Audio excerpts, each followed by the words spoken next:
Olá, tudo bem? Uma das melhores ferramentas desenvolvidas pelo time de manufatura, logística, é, da TOTUS, no meu ponto de vista, é o APS, o Advanced Programming Scheduling. Ele é uma evolução natural aí do MRP, podemos dizer assim. E como eu gosto muito dessa área, tenho muita empatia por esse assunto, eu estudo, eu leio, eu tenho algumas pós-graduações até tratando sobre esse assunto. Então eu resolvi fazer alguns vídeos tratando especificamente do APS, e esse aqui não é o primeiro, a gente já tocou nesse assunto lá atrás, mas a gente vai fazer algo mais sequenciado, vamos dizer assim. Aqui é Carlos Henrique Pius, você está desmistificando o DataSul. Vem com a gente. Espero que você considere que você possa se inscrever aqui no canal, que você possa anotar, marcar aí o sininho para receber as notificações de novos vídeos, e que você no final do vídeo dê um like ou dê um dislike, indique para os seus amigos e para os seus inimigos. O APS, ele saiu desse livro aqui, ó. Já está bem surradinho, desse livro aqui, A Meta, do meu ídolo Eliyahu Goldratt. Ele é um físico, ele foi um físico israelense. Ele faleceu não faz muito tempo, e ele escreveu vários livros e a gente tem acompanhado toda a carreira dele aí, mas o principal dele é esse. E ele é um dos defensores aí da teoria das restrições. Então o APS nasceu daqui de dentro e cresceu com base nisso. Ele tem lá em Joinville uma central de desenvolvimento, uma equipe de desenvolvimento que está tratando exclusivamente disso. A gente tem um canal que a gente troca ideias com algumas pessoas, alguns teóricos, alguns práticos, e a gente consegue tirar daí do APS o que há de melhor, vamos dizer assim. E o importante é que o APS ele tem um banco de dados próprio, e esse banco de dados ele fez com que a ferramenta seja supra-ERP. Então a gente tem várias etapas, né, que a gente corre o APS, mas a principal dela é a carga, né? Eu vou estar detalhando isso, mas a principal é a carga. E depois para descarregar, né, as ordens de produção e as ordens de compra no ERP. E qual ERP? DataSul? Também, mas ele também trabalha muito bem com Proteus e com Logix. Então, se a vossa empresa é uma empresa de manufatura, vamos dizer assim, e não importa qual ERP que ela trabalha, ela pode trabalhar até com ERPs fora do mundo TOTUS. Tá? Isso é muito importante, isso é muito legal de se saber. Então todo esse contexto formado aí do APS foi feito justamente visando isso. E qual é a teoria que está aqui implementada nesse livro aqui? A base de sustentação da empresa é feita por 3 pilares, eu já falei isso em outros vídeos, eu vou estar colocando aqui os links deles aqui. E a base desse pilar é controle de custos, controle de inventário e um bom atendimento ao cliente. Se você mantiver esse cara aí, os seus clientes, e o seu produto for de mercado, e os seus clientes se manterem felizes, né, com o seu produto, a gente mantém e a empresa não cai. A empresa não cai, ela se mantém sustentável. É essa a ideia de que a gente tem aqui sobre o APS. Então, como eu havia falado, ele tem um momento de carga, e esse momento de carga é o momento que a gente transfere para dentro do mundo APS todos os dados, e lá é o suficiente, ele não precisa de mais nenhum dado fora isso, nenhum valor fora isso do banco de dados do APS, e depois ele tem todos os trabalhos, ele tem 8 etapas que a gente vai estar mostrando aqui. E a última etapa, a primeira de atualização, a última etapa é a etapa de confirmação. E lá a gente vai descarregar os nossos ordens de compra e as ordens de produção, tudo direitinho. Tá legal? Então vamos considerar aqui que no menu da TASU a gente tem aqui o planejamento avançado. Dentro do planejamento avançado a gente tem 2 módulos, tem o controle e o planejamento. Depois a gente fala do controle, mas vamos nos ater aqui ao planejamento. Aqui no planejamento a gente tem esse conjunto de programas de cadastro, consulta, relatório e tarefas. Aqui dentro desses cadastros, alguns a gente não pode manipular, né? Porque são cadastros que a gente tem que ter lá no ERP, então a gente não é bom a gente criar aqui no planejamento. Por exemplo, grupo de máquina. Já pensou se eu não tenho esse grupo de máquina lá no ERP e a hora que eu for gravar a ordem de produção não está lá?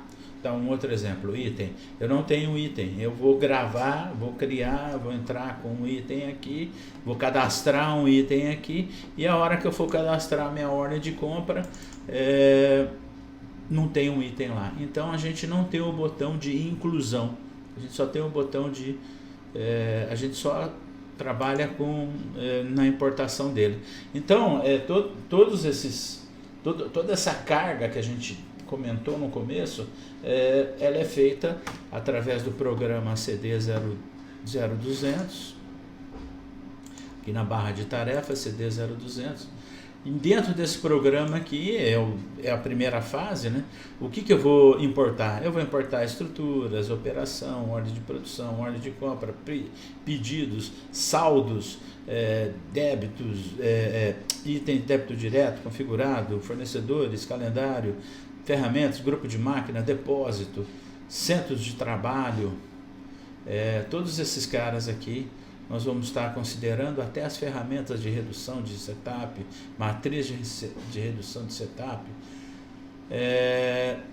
todos esses caras aqui a gente vai estar importando para dentro do ERP. Aí a gente tem todas as tarefas de cálculo e a última tarefa, a tarefa de confirmação. O principal programa de cálculo pode ser o DB0201, e a gente vê aqui facilmente as 8 operações. A gente pode clicar aqui na atualização, ele vai abrir o DB0200.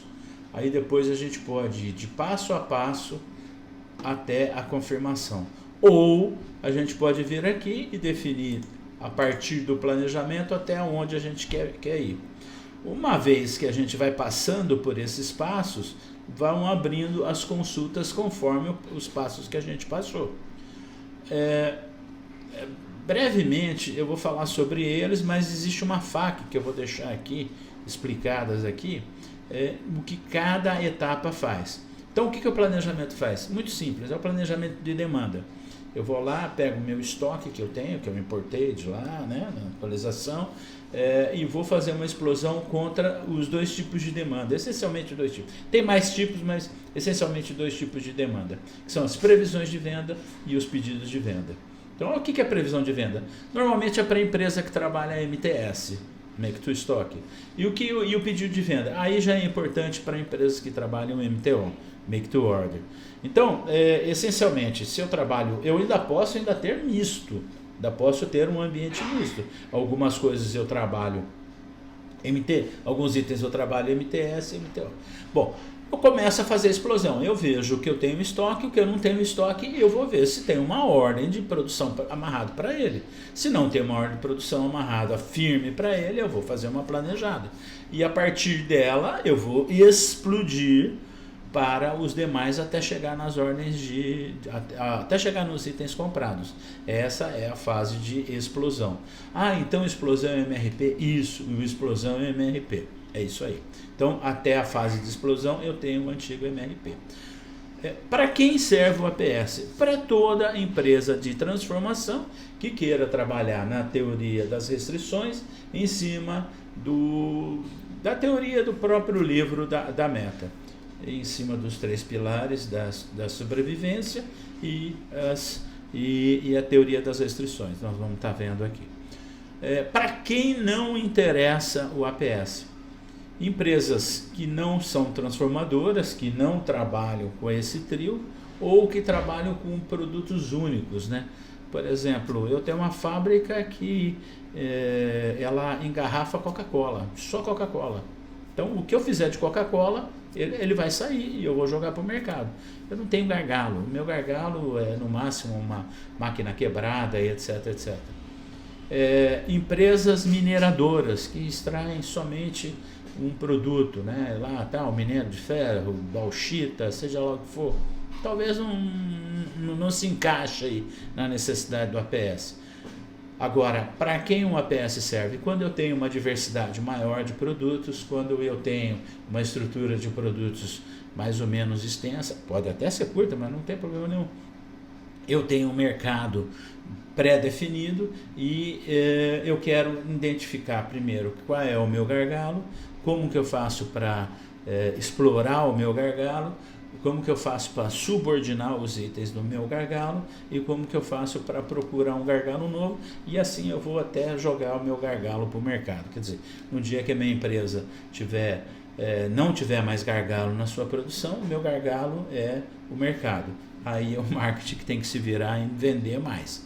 Mas se o que o mercado pediu eu estou jogando para fora e eu estou conseguindo empurrar para fora da empresa, então eu não tenho mais gargalo. É esse o objetivo. Numa das empresas que a gente fez a implantação, a gente conseguiu identificar que o gargalo era compras. A gente viu que o problema estava em compras. Não estava na produção, estava em compras. Compras não conseguia dar conta daquela demanda. Então quem definia a data de entrega era compras.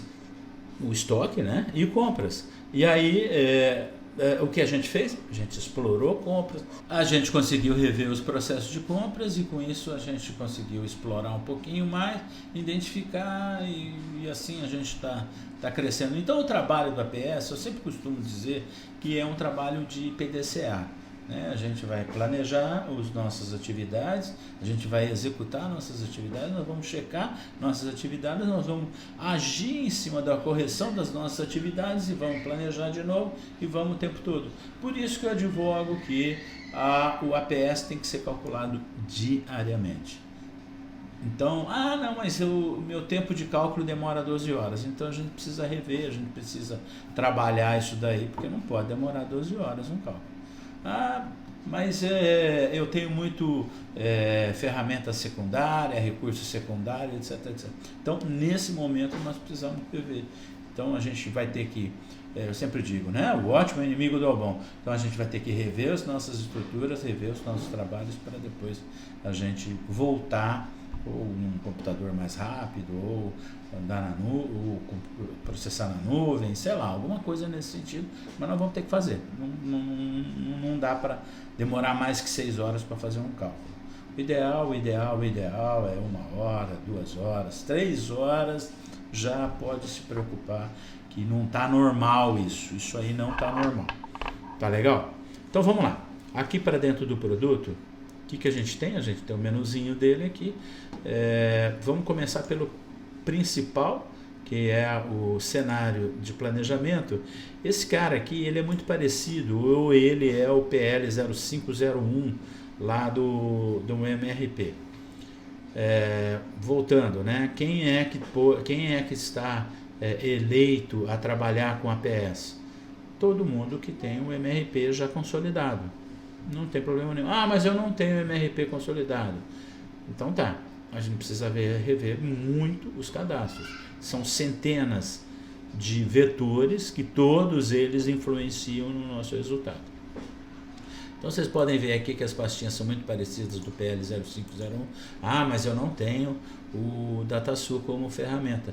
Com certeza lá no Proteus tem, né, os programas que nos ajudam a fazer o cálculo e a gente tem até uma lista de tradução, né, a tecla SAP lá do Proteus para o DataSul. Eu não lembro se para o Logix tem, mas do Proteus realmente também tem. Então, uma vez que eu defini aqui qual é o meu cenário, eu vou submeter o meu cálculo ao meu cenário. Então aqui eu posso também ter a minha lista de previsões, exatamente como tem lá no MRP, e se for o caso a gente pode importar esse MTS aqui esses itens MTS, as previsões dentro do mês e como calcular e etc. Tá legal? Sequenciamento é um ganho aqui que a gente tem aqui no APS em cima da minha engenharia de processos. Tá legal? Bom, como eu disse, eu tenho a parte de carga. Essa parte de carga é feita através desse sujeito aqui. E eu tenho várias maneiras de fazer o cálculo. Eu posso vir aqui e clicando botão por botão até chegar na confirmação, ou agendar a minha confirmação através desse sujeito aqui. Eu tenho os parâmetros, seguindo mais ou menos a mesma linha. Se eu vier aqui na confirmação, ele vai abrir o meu programa de confirmação e assim por diante, que não é o caso aqui para esse momento. Lembrando que aqui a gente também pode estar jogando para o RPW e estar fazendo esse processo diariamente. É uma ideia que eu advogo que tem que ser feito no mínimo. Mas eu não quero confirmar todo dia. Eu acho que tem que confirmar todo dia. Por que tem que confirmar todo dia? Porque itens são recebidos todo dia, ordens de compra são concluídas todo dia, máquinas quebram, máquinas são compradas, máquinas são trocadas. Então o movimento é diário. Eu recebo todo dia, eu vendo todo dia, eu faturo todo dia. Alguma coisa eu estou fazendo no dia. Não, eu só faturo uma vez por dia. Beleza, mas e o recebimento? Uma vez que eu faço o cálculo, eu posso estar exportando minha memória de cálculo para um determinado diretório. Depois de feito o cálculo, ele solta um relatorinho, né? Bem simplesinho aqui, do que ele fez, do que ele não fez, alguma mensagem de erro que venha a dar e vai até que hora que ele terminou o cálculo. Se for na nuvem, mais rápido ainda. Depois de calculado, eu posso vir aqui no PD, no DB0201X e importar a memória de cálculo. Então tudo que foi feito lá no cálculo no DB1003, eu posso vir aqui e importar. Notemos que uma vez que eu consegui importar, eu tenho uma série de relatórios que a gente vai estar explorando todos eles aqui durante os vídeos. E pronto, eu já tenho o meu cálculo feito e só falta eu fazer minhas análises e identificar qual é o caminho. Eu acho que a maior dificuldade que a gente tem no começo é definir uma rotina do PCP, como que o PCP pode trabalhar. E para mim, indiscutivelmente, esse relatório de programação dos pedidos é o primeiro passo. Eu quero ver quem é que está em atraso, quais são os pedidos ou as previsões de vendas que estão em atraso. E aí eu vou trabalhar nela. Médico é para doente. Beleza? Então mais ou menos, sendo bem breve, né, bem resumido, mais ou menos a ideia do que a gente quer colocar para esse primeiro vídeo e como que as coisas acontecem. Então eu espero que vocês tenham gostado. A gente já está com um tempinho aí com o nosso vídeo aí, então não quero fazer ele muito grande. Eu espero que vocês gostem, que vocês dêem um like ou um dislike agora no final do vídeo. Indique para os seus amigos e para os seus inimigos. E aqui é Carlos Pius, você está desmistificando o DataSul. Que Deus nos ilumine. Muito obrigado.